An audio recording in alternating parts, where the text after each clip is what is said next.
So it's been like a week since I uploaded a video, and I apologize for that. I just haven't had time.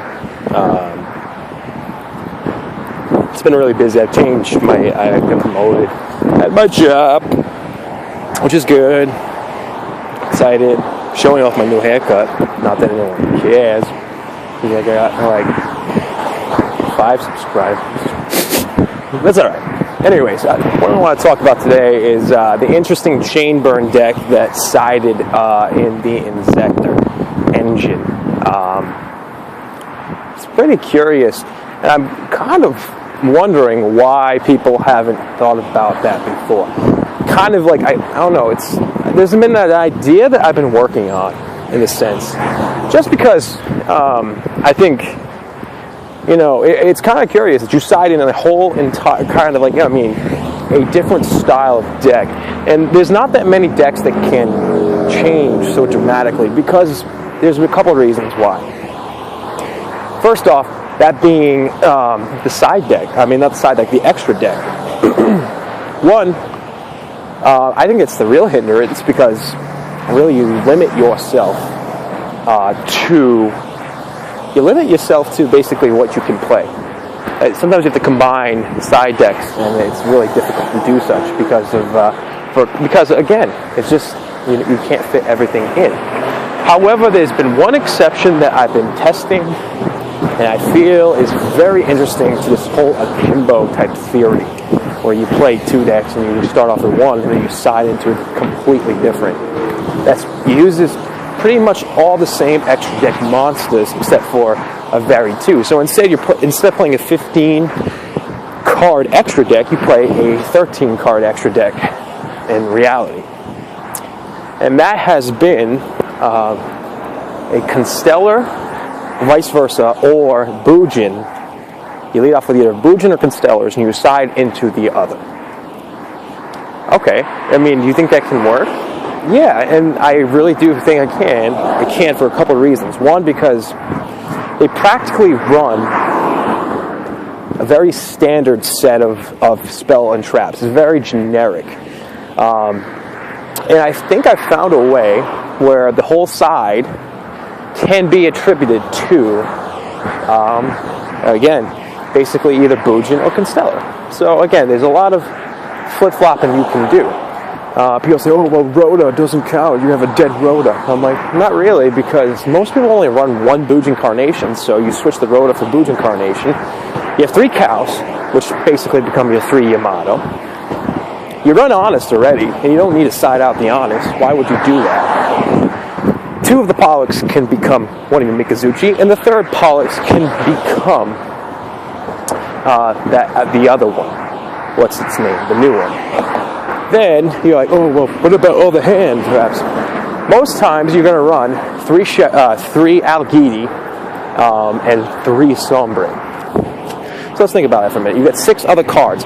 Most Bujin decks that I have seen competitively win in this format have run the following: 1 Quillin, 2 Turtle, 2 Hare, and 3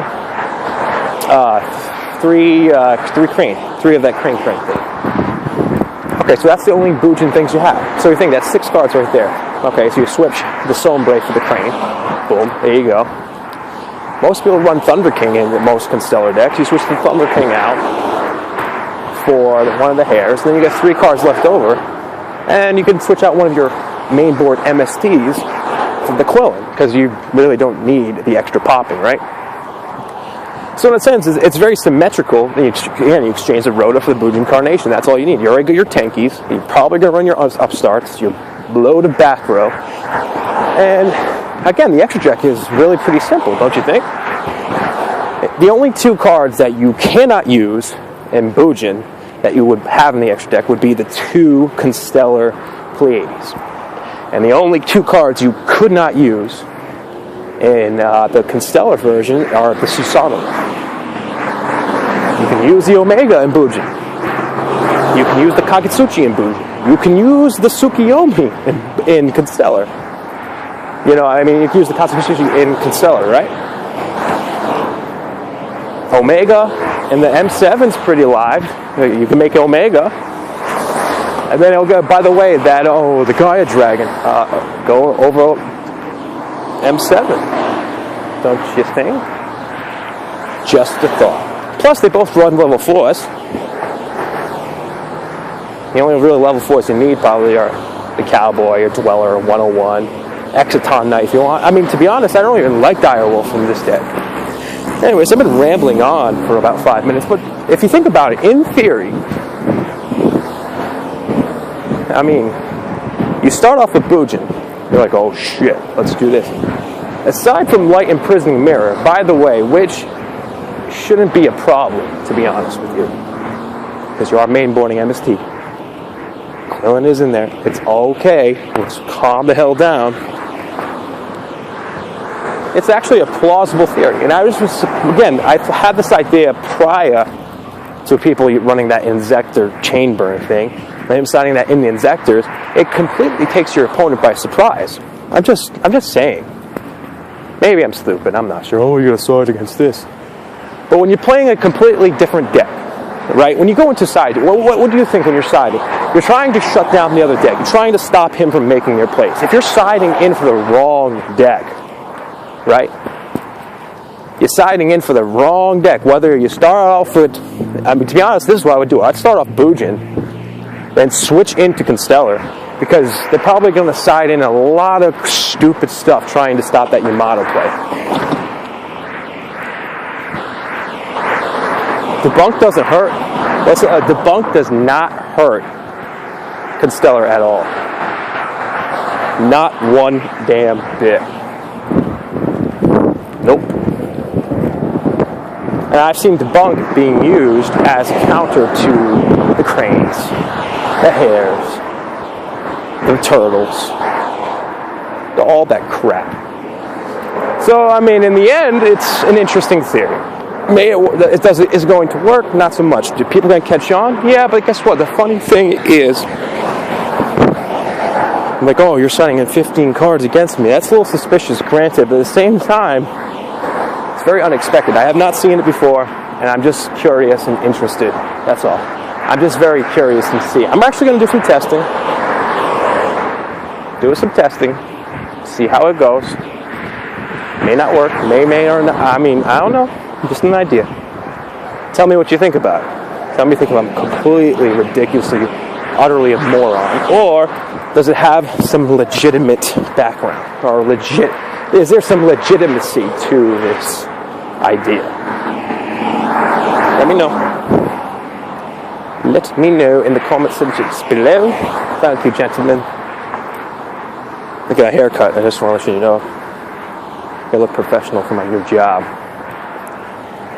And I shaved. Ooh. Anyways, good talking to you. This video has been going on for a little bit, like almost 8 minutes, and now, I don't know, but I just like talking about the idea, because it just intrigues me. And that's the only deck I could really think about doing this, like, Akimbo type swap. You know what I mean? There's some other ideas, but you can completely transform your deck to a different playstyle completely. Something to think about. Anyways, this is Net Decking for the win.